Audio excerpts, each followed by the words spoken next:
नमस्कार शेतकरी बंधू आणि भगिनींनो. पद्मश्री सुभाष पाळेकर कृषी SPK ही नैसर्गिक तत्वांवरती आधारलेली आहे आणि आपले गुरुजी नेहमीच सांगतात की त्याची 4 चाकं आहेत मुख्यत्वे. बीजामृत जे आपल्याला बियाणांवरती वापरायचं असतं, जीवामृत जे आपल्याला शेतामध्ये घालायचं असतं आणि शिवाय पिकांवर फवारणी देखील करायची असते. आच्छादन हे आपल्याला शेतामध्ये जमीन कव्हर करण्यासाठी नेहमी वापरायचं असतं आणि वाफसा म्हणजे ओलावा ठेवायचा असतो. तर यावरती आधारितच आपण म्हणतोय की ही रिजनरेटिव्ह फार्मिंग जे आहे, पुनरुज्जीवित म्हणजे जमीन आपल्याला जास्तीत जास्त सुपीक बनवण्यासाठी त्याच्यासाठी आपण 4 गोष्टी बघणार आहोत. एक म्हणजे माती सुपीक कशी करायची त्याची व्हिडिओ मी ऑलरेडी दाखवली आहे. सूर्यप्रकाशाचं म्हणजे हवेचं आणि सूर्यप्रकाशाचं व्यवस्थापन कसं करायचं. तिसरं म्हणजे पाण्याचं व्यवस्थापन आणि चौथं म्हणजे आंतरपिकं कशी करून आपली जमीन सुपीक करायची. तर आज आपण बघणार आहोत ते तिसरा प्रकार, पाणी व्यवस्थापन. पाणी व्यवस्थापनमध्ये आच्छादन आणि वाफसा जे गुरुजींनी सांगितलंच आहे. योग्य पाणी व्यवस्थापन ह्याचं का इम्पॉर्टन्स, एवढा महत्त्व का आहे आच्छादन आणि वाफसा.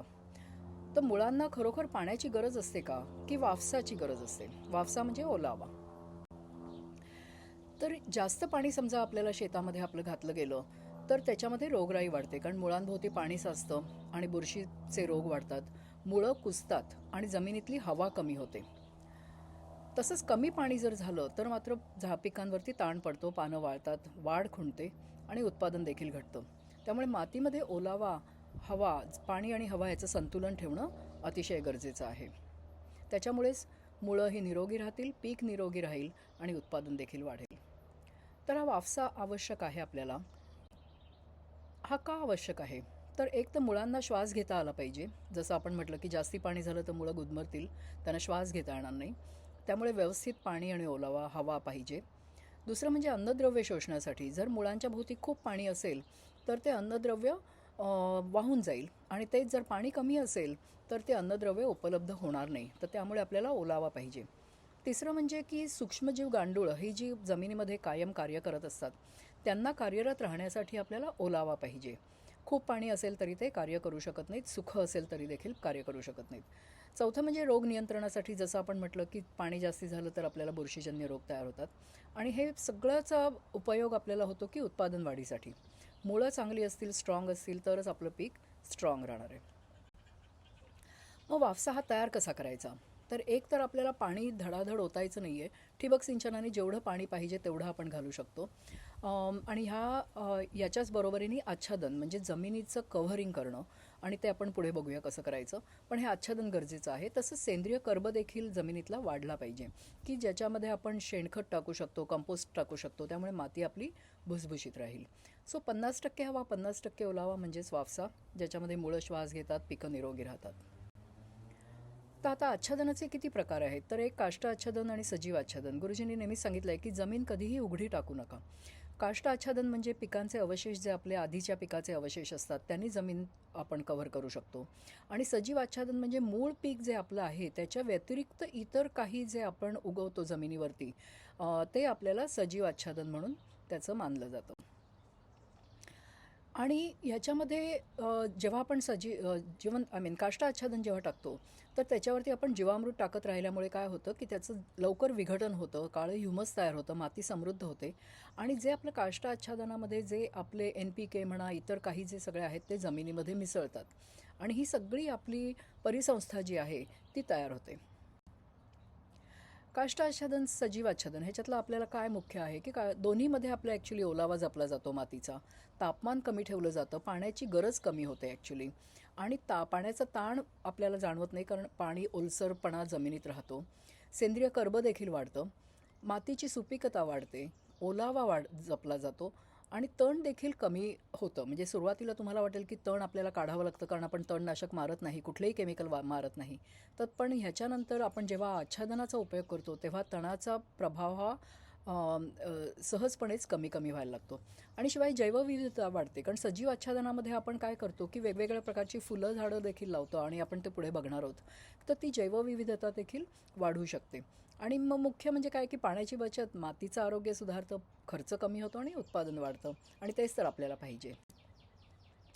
सो ह्याच्या आच्छादनामुळे काय होतं की मातीमध्ये गांडूळ आणि जीवाणूसाठी सूक्ष्म वातावरण तयार होतं. माती सैल भुसभुशीत होते.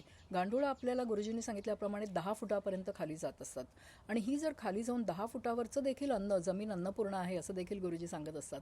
हे जमिनीतली अन्नद्रव्य सगळी आणून जर पुढे गांडूळं आपल्याला मुळांपाशी आणून टाकत असतील तर पीक हे आपलं समृद्धच होईल.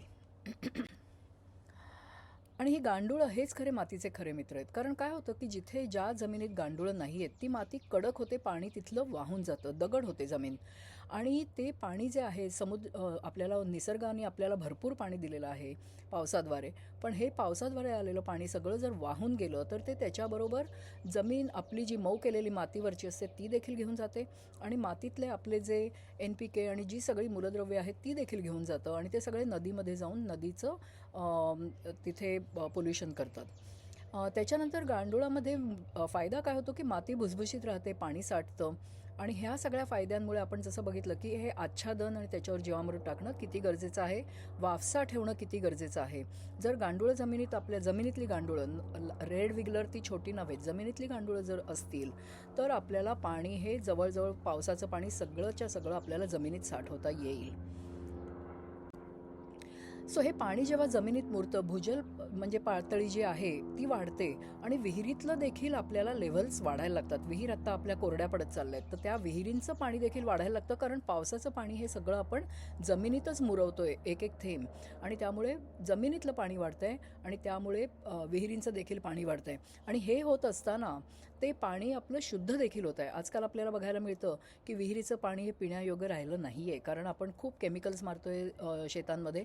आणि ही जी आपली पद्धत SPK पाळेकर गुरुजींची जी पद्धत आहे ही आपल्याला केमिकल्स न वापरता जीवामृत, बीजामृत जी आपण 4 चाकं बघितली ते वापरून आपल्याला करायचं आहे. त्यामुळे हे पाणी देखील पिण्यायोग्य बनतं.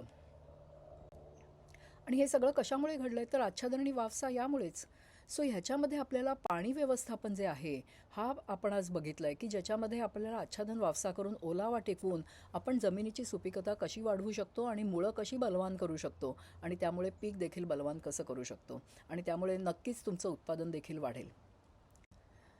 तर ह्या आपण 4 स्तंभांपैकी पहिलं आपण सुपीक माती बघितली, सूर्यप्रकाशाचं व्यवस्थापन बघितलं, आज आपण पाणी व्यवस्थापन बघितलं आणि पुढच्या व्हिडिओमध्ये आपण आंतरपीक करून आपली जमीन माती कशी सुपीक करायची आणि उत्पादन कसं वाढवायचं हे बघणार आहोत. धन्यवाद. माझं नाव माधुरी देशपांडे, स्किल विकास फाउंडेशन ही माझी संस्था आहे आणि माझा नंबर आहे 9372544233. थँक्यू.